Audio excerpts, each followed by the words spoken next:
Deal of detail at this stage on just how this operation went. It involved primarily the B-2 stealth bombers. 7 of these were involved. There was deception in the beginning when a couple of these were apparently going to be flying westwards. They didn't. Instead, they flew for 18 hours. They flew across the Atlantic and into Iran, where they struck the Fordo facility, one among 3 which was struck.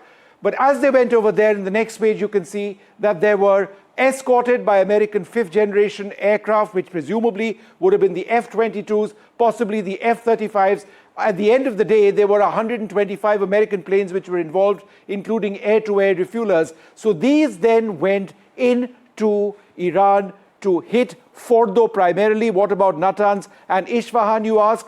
Well, at this stage, what you can show you is the next page, where you've got these Tomahawk land attack cruise missiles, which were launched from submarines, possibly in the Persian Gulf, possibly elsewhere. The exact location from where these missiles was launched hasn't yet been revealed.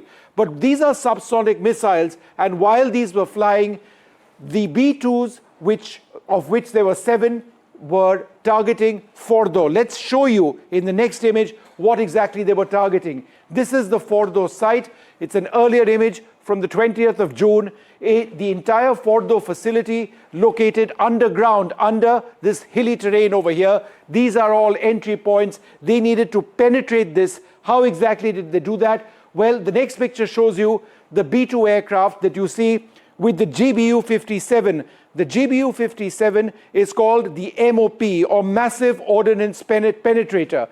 Each B-2 carried 2 of these, 30,000 pounds, and these are designed to actually go into that hill and at a certain depth explode and disintegrate it completely. So what were the hits, in fact, at Fordo? That's what the next image shows you. It's been brought out by the international imagery expert Damien Simon, and what we're going to actually do is we're going to focus on a couple of areas. So let's zoom into this particular area because it shows the entry points of that GBU-57 weapon. Focus in over here, right over, and you can see the exact entry point made by this weapon, right? One of a couple. Now let's pull out and let's go to another area where the weapon struck.